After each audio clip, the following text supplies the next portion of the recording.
Good morning everyone, magandang umaga na naman sa ating lahat and welcome na naman sa ating channel, Ang Buhay Ko sa Israel. So sa video na ito mga kapatid, panoorin lang po natin yung isa sa mga video na inilabas po ng IDF regarding po sa nahuli po nila na isang member ng Hamas na pumasok po dito sa Israel noong nakaraang October 7. So almost 3,000 to 4,000 na mga Hamas, including ng mga civilians, mga kapatid, galing ng Gaza, ang nagpenetrate, pumasok po dito sa Israel, pumunta sa mga kibbutz, mga malalapit na bayan doon sa Gaza, and gumawa ng mga karumal-dumal na krimen. So this video, isa po sa mga member ng Hamas na ini-interview ng IDF regarding sa ginawa nila doon sa mga kibbutz na ito. Ayan, syempre kung bago ka sa aking channel, don't forget to like at i-share mo na rin yung video na ito.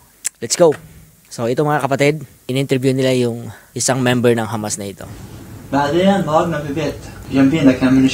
Afterward, we entered a house that was near us. We entered through the window.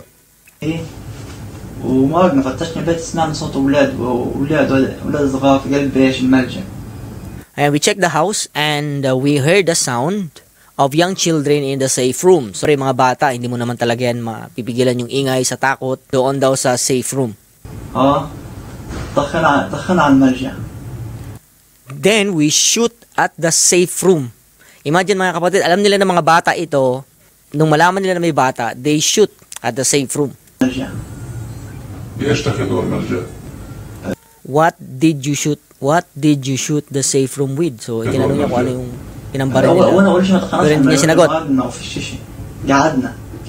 So at the beginning daw, hindi nila binaril kasi padaan lang sana sila. So kumakain sila ng dates and drank water. Mga kapatid, ang dates, very common yan dito sa Israel, even sa Gaza, kasi nga ang dates mayroon siyang elements na nakakasustain ng gutom. Kaya nga yung mga Hamas doon sa tunnel, mostly yung kinakain nila dates. So nasanay silang kumain ng dates and drunk water. Kasi ang dates, matamis siya and masarap siya. No wonder ang Israel, it's called the land flowing with milk and honey. Yung honey dito mga kapatid, I believe in the Bible, it is dates. Kasi nga ang dates, meron ditong tinatawag na honey dates na sobrang tamis. So ito yung mga kinakain ng mga lumusob mga kapatid dito sa Israel. Ayan,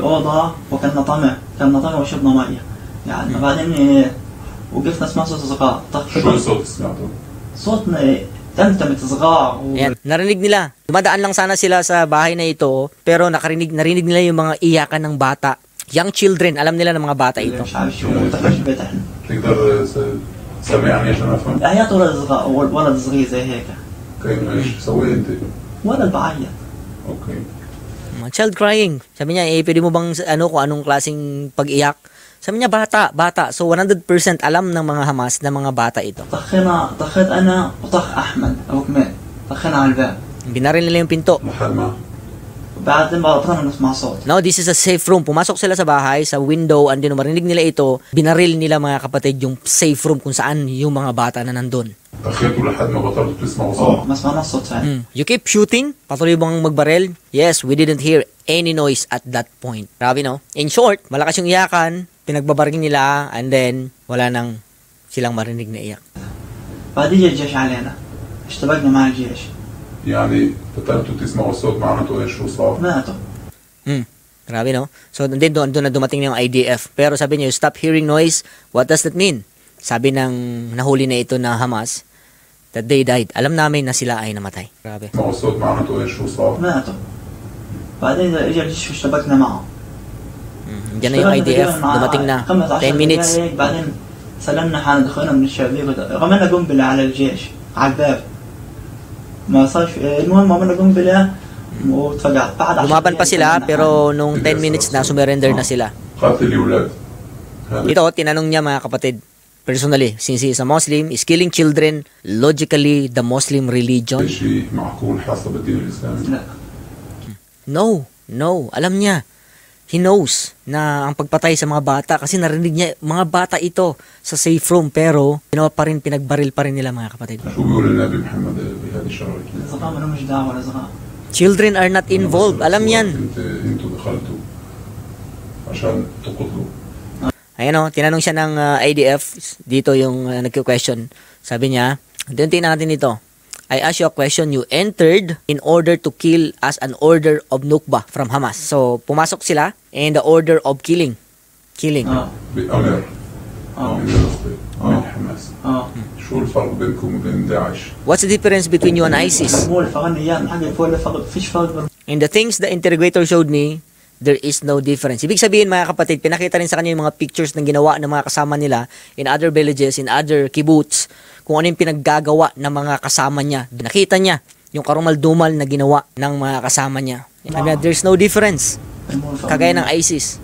شوف فيديوهات انا I saw videos worse than ISIS, the ones the interrogator showed me. Mas malala ang ginawa nila sa noong October 7 kaysa sa mga ISIS na terorista na ito. اما من داعش فغني عن محاكي. أبوك أمك اه كونوا فخورين بفعل زي هيك؟ Ayan, tinanong niya, would your father and mother be proud of those actions? Sa tingin mo, matutuwa ba yung inyong mga magulang, yung nanay at tatay mo dahil sa ginawa nyo? اه كونوا فخورين بفعل زي هيك؟ انا اهلي بعرفش من حماس. They don't know I'm part of Hamas. Oh, ibig sabihin, nagre-recruit sila mga kapatid. They are brainwashing people na akala nila okay yung ganitong bagay. Oh, sabi niya, they don't know I'm part of Hamas. Hindi alam ng parents, family niya na kasama siya sa organisasyon na to. انا اهلي بعرفش من حماس. اهلي بعرفش ابويا ده اللي هجت يشوفني اللي يطخني. You know, if my father sees me, he will shoot me, he will kill me. So, ibig sabihin, yung tatay niya mabait at tatay niya maayos na civilian doon sa Gaza and he don't want his son to involve on this organization. Sabi niya, kung makaalam ng tatay ko na ito, papatayin niya rin ako. He will kill me. يقتلني ابويا شوف. ليش؟ عشان هو عشان عملت من هذا. Because I did those action. So, the father of this person is maayos, respect sa kanya, kasi alam niya na pag malaman na pumatay siya ng mga bata, hindi matatanggap ng kanyang tatay. So, kung titingnan natin mga kapatid, yung pinaka-problema dito is the ideology ng Hamas. Ini-insert sa mga tao na ito na okay lang. They are fighting for freedom, they are fighting for something, pero in reality, they are doing things that is against their religious law also. Ayan, alam niya na hindi matutuwa yung kanyang mga magulang sa ginawa nila. So, it's reality mga kapatid, galing po mismo ito sa isa sa mga nahuli ng IDF, na mga Hamas, na pumasok sa mga kababayan dito sa Israel. Actually, marami pa silang na-interview, but this is one of the person na in-interview nila last October 7 after na mangyari mga kapatid yung grabing ginawa ng Hamas dito sa Israel. So, I hope maintindihan natin na ang Hamas ay hindi maayos na organisasyon. They are built to destroy and they don't want real peace mga kapatid dito sa mundong ito. So, ayan, maraming salamat. Salamat sa patuloy na subaybay sa atin, and thank you so much for your comment, encouraging us, for those people who are praying for Israel and for those that are in Gaza, mga civilians na nadadamay. So, salamat mga kapatid. Let's keep on spreading the truth and the love, and matapos na mga kapatid yung kaguluhan na ito. So, anyway, maraming salamat. See you again sa mga susunod natin na video. Paalam.